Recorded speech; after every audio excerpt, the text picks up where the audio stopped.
My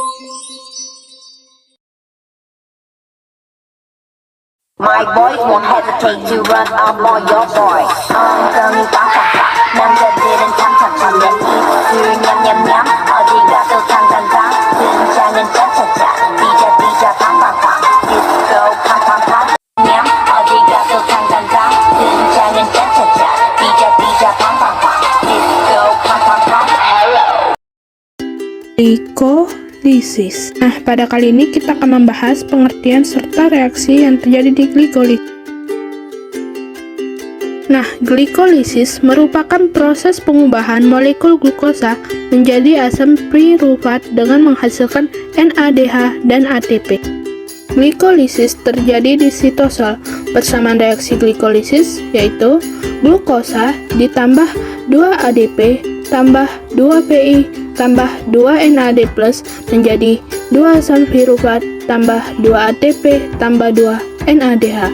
Selanjutnya, asam pirufat memasuki tahap dekarbosilasi oksidatif di dalam mitokondria. Glikolisis akan berkaitan dengan hal berikut ini. Yang pertama, mengubah satu molekul glukosa berkarbon 6 menjadi molekul asam pirufat berkarbon 3 dalam sitoplasma. Yang kedua, menghasilkan energi berupa 2 ATP dan 2 NADH untuk setiap molekul glukosa dan akan terjadi pada proses berikut. Yang pertama, molekul glukosa dioksidasi sebagian untuk pembentukan ATP. Yang kedua, produksi pirufat. Oke, selanjutnya kita akan memasuki materi mengenai sifat-sifat dari proses glikolisis.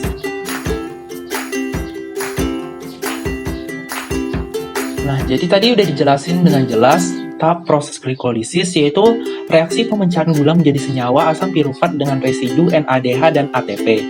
Jadi glikolisis itu sendiri memiliki beberapa sifat. Itu sifat-sifat dari glikolisis antara lain, yang pertama sifatnya adalah endergonik, dan yang kedua sifatnya adalah eksergonik. Pertama kita akan membahas sifat endergonik. Jadi endergonik ini bersifat memerlukan ATP, atau yang dalam bahasa kimianya endergonik merupakan reaksi penyerap energi dari lingkungan sekitar.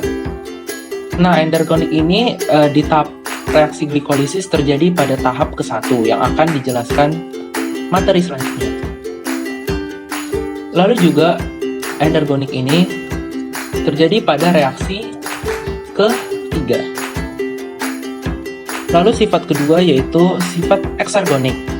Yaitu sifat eksergonik ini menghasilkan ATP, atau dalam bahasa kimianya reaksi ini melepaskan sejumlah energi ke lingkungan.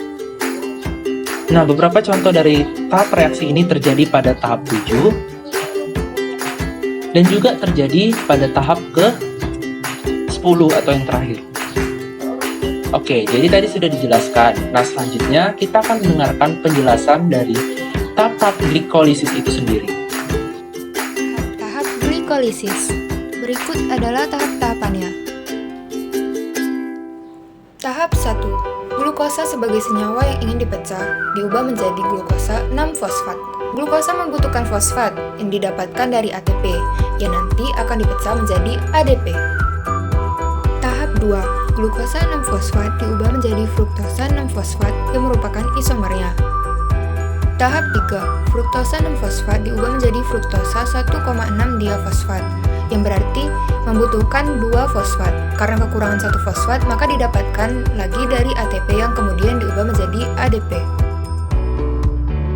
Tahap 4. Fruktosa 1,6-diafosfat diubah lagi menjadi dihidroksiaseton fosfat, karena sebelum membentuk asam pirufat harus berikatan dulu dengan gugus keton. Oleh karena itu namanya dihidroksiaseton fosfat. Setelah itu baru menjadi gliseraldehida 3-fosfat. Tahap 5. Dihidroksiaseton fosfat adalah molekul yang hidupnya pendek. Jadi secepat itu dibuat, maka akan cepat diubah menjadi gliseraldehida fosfat dibantu dengan enzimnya. Yang totalitasnya dari tahap 4 dan 5, glikolisis menghasilkan 2 molekul gliseraldehida fosfat. Tahap 6. Gliseraldehida 3-fosfat akan berikatan dengan aseptor elektronnya itu NADH. Gliseraldehida 3-fosfat akan diubah menjadi 1,3 asam difosfogliserat. Tahap 7, 1,3 asam difosfogliserat diubah menjadi 3 asam fosfogliserat. Tahap ini melibatkan penciptaan ATP yang dihasilkan dari ADP. Tahap 8, di sini terjadinya relokasi di mana 3 asam fosfogliserat membentuk 2 asam fosfogliserat. Tahap 9, 2 asam fosfogliserat menghilangkan molekul airnya untuk membentuk asam lainnya yaitu asam fosfoenol pirufat. Tahap 10, asam fosfoenol pirufat membentuk asam pirufat, di mana ini dibantu dengan aksi enzim pirufat kinase. Di sini juga melibatkan penciptaan 2 molekul ATP yang dihasilkan dari ADP. Selanjutnya akan dijelaskan materi mengenai dekarboksilasi oksidatif. Ini akan membahas dekarboksilasi oksidatif. Apa itu dekarboksilasi oksidatif? Nah, dekarboksilasi oksidatif adalah reaksi yang mengubah asam pirufat atau beratom karbonara 3 menjadi senyawa asetil koenzim A atau beratom karbon 2.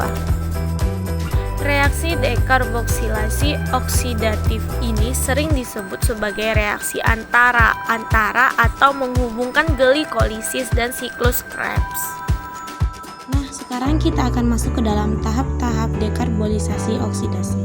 Untuk tahap dekarbolisasi oksidasi, pertama adalah gambar sitosol, tempat terjadinya proses glikolisis di mana produk asam pirufat ini terbentuk, kemudian itu mitokondria atau membran luar asam pirufat akan masuk ke dalam mitokondria. Kemudian mekanisme asam pirufat ini akan melepas gugus karbon yang akan melepas 1C dan 2 atom oksigen dan terbentuklah CO2 reaksi pertama. Kemudian pada reaksi yang kedua, sisa atom C dalam bentuk CH3COH akan mentransfer kelebihan elektronnya pada NAD+, sehingga nanti ion hidrogen akan terikat pada NADH dan membentuk NADH+. Kemudian tahap yang dari tadi, CH3COH negatif akan diubah menjadi asam laktat yang selanjutnya dengan bantuan koenzim A maka akan terbentuk senyawa asetil.